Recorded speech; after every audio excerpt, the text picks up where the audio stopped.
Hello po mga kapatid, isang pinagpalang umaga po sa inyo at sa ating lahat. Makakapakinig na naman tayo ng salita ng ating Diyos. Pero bago tayo mag-umpisa, ay focus muna natin yung ating mga puso, yung ating sarili sa pananalangin. Kakausapin natin ang Diyos. Magsiyo po tayo. Yes, O God, aming Diyos na makapangyarihan sa lahat. Muli ka namin pinupuri, pinasasalamatan, sinasamba ka namin. O God, maraming salamat na naman sa umagang ito. Una sa paggising mo po sa amin ng maayos at malakas ang katawan. Salamat po sa isang pagkakataon na naman ay pinagkaloob mo po sa amin ngayong umagang ito na kami po ay makapakinig, mag-aral ng iyong pong mga salita. I pray, Lord, na muli mo pong buksan yung aming mga puso at isipan. Ihanda mo po kami sa iyong sasabihin na naman ngayong umagang ito. Lord, turuan mo rin po akong samahan, gabayan, para lahat po ng aking sasabihin ay galing lamang po sa inyong salita. Maraming salamat. Bibili, Father God, nakasama ka naming mag-aaral ng iyong salita. Kaya muli, Lord, salamat po at muli ka namin pinupuri, pinasasalamatan, sinasamba ka namin sa tanging pangalan namin, Panginoong Hesus, na aming tagapagligtas. Lahat tayo ay magsabi ng Amen, Amen, and Amen po. Amen. At ito po ang aking channel.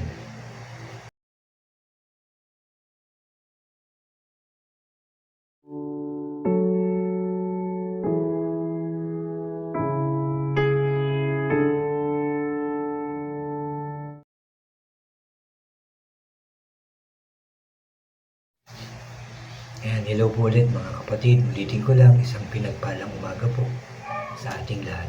Pasensya na po kayo, medyo konti lang naman namamaos ng konti no, mga kapatid. Pero I believe na naiintindihan nyo naman po yung aking sinasabi. So, ngayon nga po, bago ulit ako mag-umpisa ng aking sharing ng salita ng ating Diyos, anyayahan ko lang po yung mga bago dyan sa aking channel na huwag nyo pong kalimutan na mag-subscribe. Paki-like and share nyo po ang aking mga videos at paki-click po ang notification bell para lagi po kayong updated sa mga bago at iba ko pang i-upload. Salamat mga kapatid, salamat. Ngayon nga po, Hosea pa rin tayo. Pero nasa chapter 12 po tayo. Ito po ay patungkol sa mga sinabi na naman ng Diyos tungkol sa mga taga-Israel. Ano po, may mga accusation siya, may mga sinabi siya tungkol sa mga tao, tungkol sa mga Israelita. Nabanggit nga po dito sa verse 7. Sabi rito, yung nagtitinda na madaya ang timbangan, gustong-gusto niya na pahirapan ang mga tao. Sabi ni Ephraim, mayaman na ako, nakaipon ako ng kayamanan para sa sarili ko.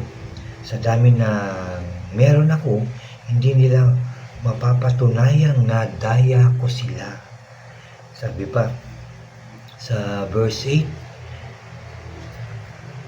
8, sa verse 9, pero ako si Lord na Diyos nyo, ako ang nag-alis sa inyo sa lupain ng Egypt.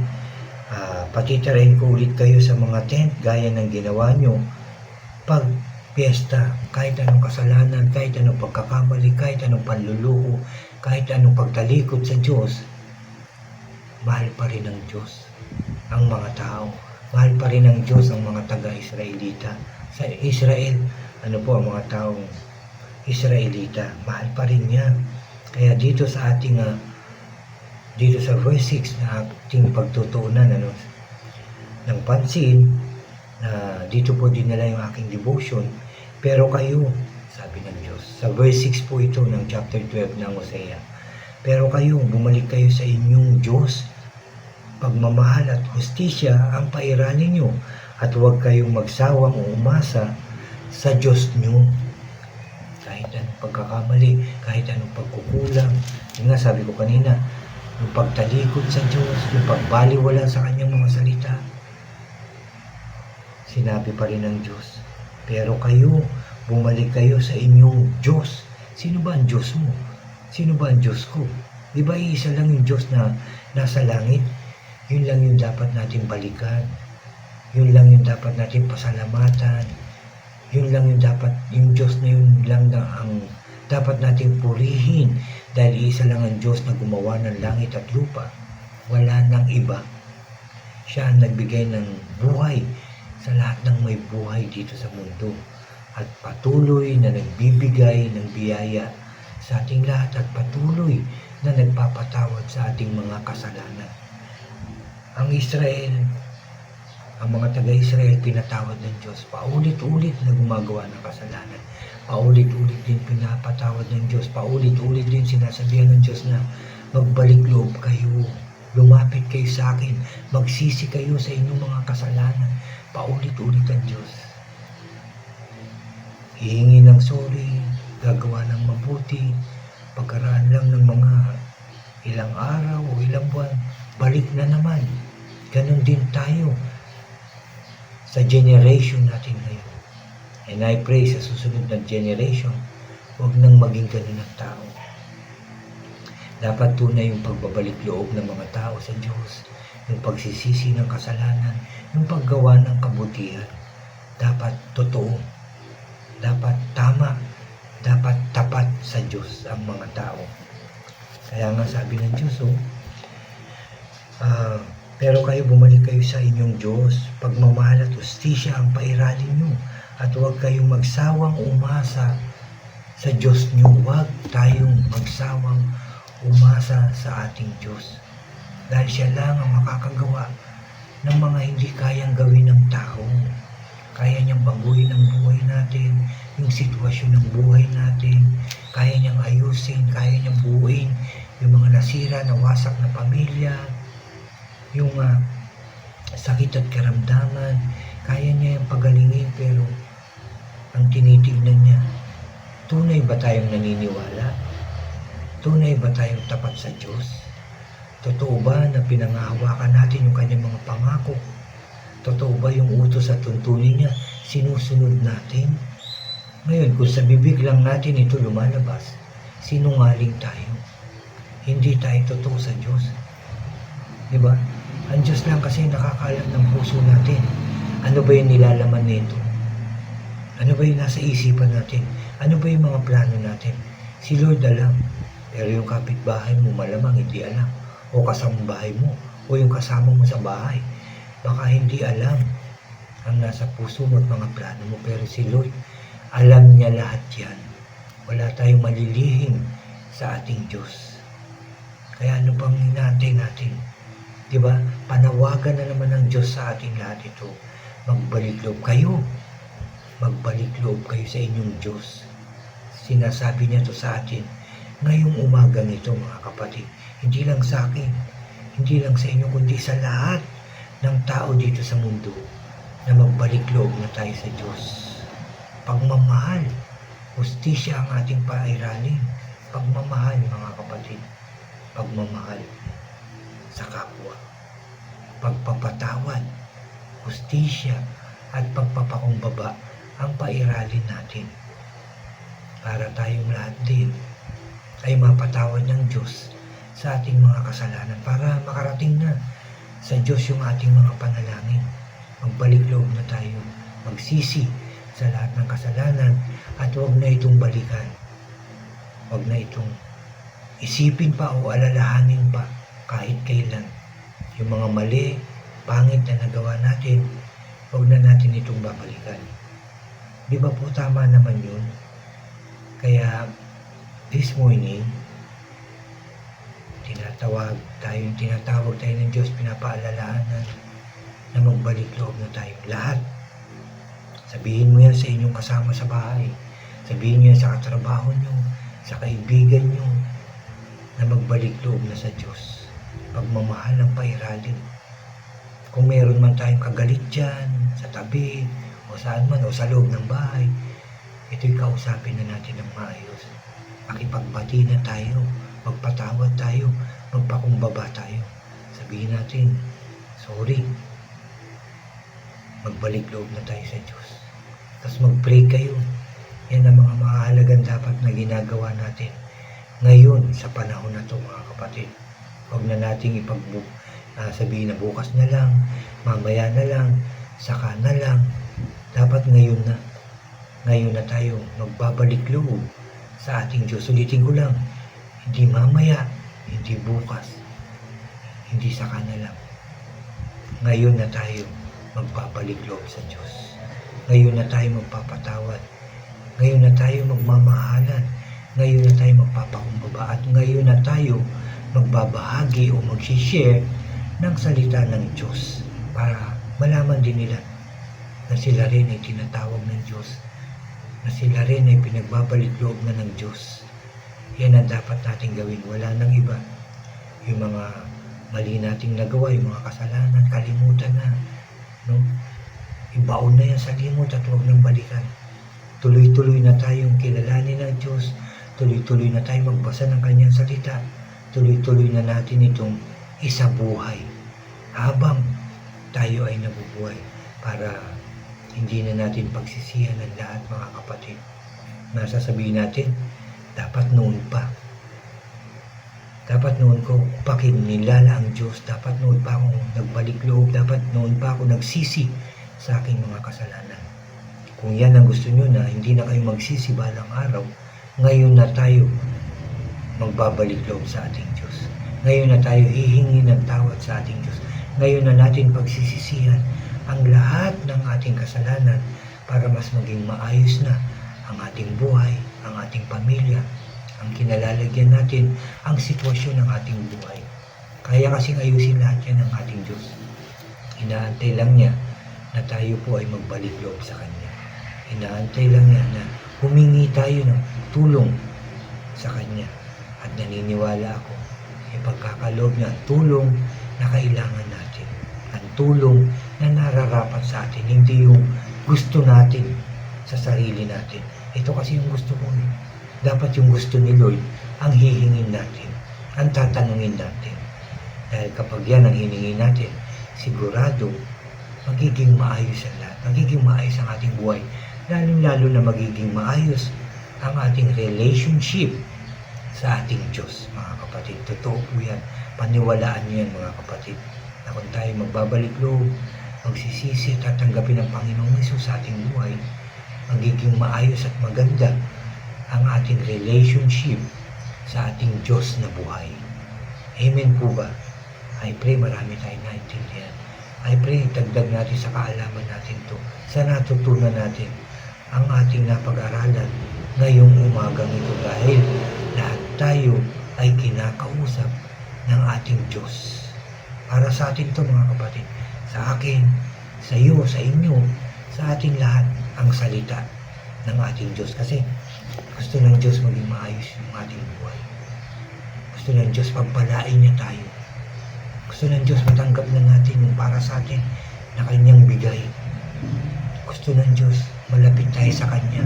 Hindi tayo malapit sa mga anong klaseng kapahamakan, kahirapan, sakit at karamdaman. Ayaw ng Diyos na nandyan tayo. Gusto niya malakas tayo, masigla tayo, masaya tayo, matagumpay tayo. Yan ang gusto ng Diyos sa ating mga buhay, mga kapatid. Isipin po natin lahat yan. Ayaw ng Diyos na mapahamak tayo. Ayaw ng Diyos na nalulungkot, umiiyak tayo dahil sa kahirapan, dahil sa kalungkutan, dahil sa sakit at karamdaman. Ayaw niya yan.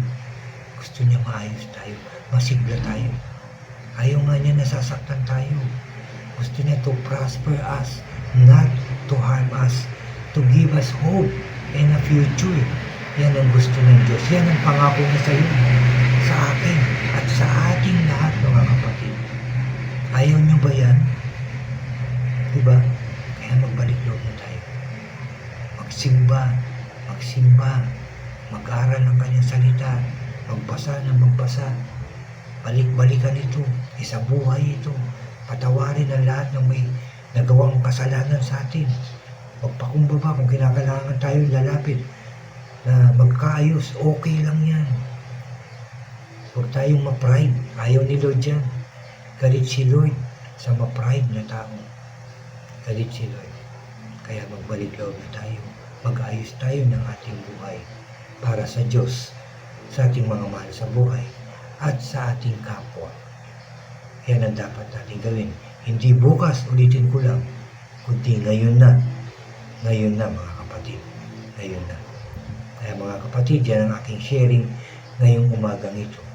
Na panawagan ng Diyos sa ating lahat na magbalik loob na tayo sa Kanya. Hindi tayo mananalangin mga kapatid. Ipagpasalamat natin dahil napakabuti ng Diyos sa atin. Talagang mahal na mahal tayo ng Diyos. Diba? Ayaw nga niya masaktan tayo. Ayaw niya mahirapan. Gusto niya masaya, masagana, tagumpay, payapa ang ating mga buhay. Kaya tayo dudulog. Muli natin kakausapin si Lord. Dahil kinausap niya na tayo ngayon. Kaya siya naman ang kakausapin natin. Magsiyo ko tayo. Hallelujah. Aming Diyos na makapangyarihan sa lahat. Muli kitang pinupuri, pinasasalamatan, sinasamba kita. Lord God, salamat. Salamat sa iyong salita na aking nabasa na naman. Napag-aralan, na-share ngayong umagang ito. Dito tinuturuan mo kami, pinapaalala na totoong magbalik loob na kami sa iyo. Kalimutan ng mga kasalanan, pagsisihan ito at huwag nang balikan kahit kailan. Yan nawa, Lord, ang magawa ko at magawa namin. Ang huwag nang magkasala sa iyo, Lord. Habang kami ay nabubuhay. Lord, patawarin mo po kami sa aming mga kasalanan everyday. Sa aming mga mali, pangit na nagagawa, Lord. Patawarin mo po kami lahat. Patawarin mo po ang lahat ng tao, Lord, sa aming mga kasalanan. At muli mong i-restore yung aming buhay. Muli mo pong i-restore yung aming kalakasan, Lord. Yung aming relationship sa iyo, Lord, muli mo pong ayusin. Dahil kami po ay magbabalik loob na sa iyo ng totoo, Lord, at ng tapat. Kaya, Lord, hawakan mo po kami at huwag nang bitawan pa. Samahan kami, Lord, at protection para hindi na kami magkamali, hindi na kami maligaw ng landas, Lord. Magpapatuloy na kaming kilalanin ka at isang buhay ang iyong mga salita. Sa pangalan ng aming Panginoong Hesus. Salamat muli, Lord. Dahil naniniwala ako nagtagumpay ang pag-aaral na ito. Dahil may natutunan na naman kami, may isasabuhay na naman kami, may ibabahagi na naman kami ngayong araw na ito. Hindi bukas kundi ngayon, Lord, sa aming mga mahal sa buhay. Sa aming mga kapitbahay, kaibigan, at mga sabihin na natin, Lord, na yung mga tao nakasamaan loob. Sila'y kakausapin na namin at kami magkakasundo na sa pangalan ng Panginoong Hesus at mas magiging close para sa inyo, Lord. I pray mas lalong maging close ang aming relationship sa inyo. Lahat ng tao, Lord. Lahat ng tao. Salamat po, Lord, dahil napakinggan mo ang aming panalangin. Kaya ikaw, Diyos, na mapagmahal, mapagpatawad, mapagpala. Salamat po sa lahat ng blessings everyday. Dahil patuloy kami may kinakain, patuloy kami ligtas, patuloy kami masaya, patuloy kami may natatanggap galing sa iyo, Lord. Kaya kami po ay labis na nagpapasalamat sa iyong kabutihan at pagmamahal sa amin. Salamat sa pagpapagaling mo sa anumang klase ng sakit at karamdaman, anuman yung mga sumasakit sa amin ngayong oras na to. Sa pangalan ng Panginoong Hesus, pinagaling mo na po. Pinagaling mo na po. Inayos mo na yung mga nawasak na pamilya, Lord God. Binuo mo na yung ulit ito. Magiging maayos, masaya ang bawat pamilya at bawat bansa. Dahil tutulungan mo po kami maging maayos ang bansang Pilipinas, ang bansang Israel na yung pinili, at ang lahat ng bansa sa mundo. Magiging maayos, masaya, masagana, payapa at tagumpay na sa pangalan ng Panginoong Hesus. Kiniklaim ko po yan, Lord God. Naniniwala ako dahil mahal na mahal mo po kami lahat. Thank you, Father God. Thank you, Jesus. Thank you, Holy Spirit. Salamat po sa pinagkaloob mong pagkakataon na kami po ay makapakinig na naman ng iyong salita. Salamat po din, Lord, na binigay mo pahintulot na kami po ay makalapit sa iyo, makapagpasalamat, makapagpuri sa iyo, at makahingi po ng mga pangangailangan namin. Thank you, Lord, kiniklaim namin na matatanggap namin lahat ang aming pinanalangin sa pangalan ng Panginoong Hesus. Salamat po, salamat po. Kaya Lord, muli ka namin pinupuri, pinasasalamatan, sinasamba ka namin sa iyo lang, Lord. ang pinakamataas na papuri at pagsamba sa tanging pangalan namin Panginoong Hesus, namin tagapagligtas. Lahat tayo ay magsabi ng Amen, Amen, and Amen po. Amen. Salamat sa Diyos. Salamat. Narinig niya ang ating panalangin. Tanggapin niyo mga kapatid. Ipagkakaloob ng Diyos ang ating pinagdasal, inilapit at hiningi sa Kanya. Salamat sa Diyos. God bless po sa inyong lahat at God bless po sa ating lahat.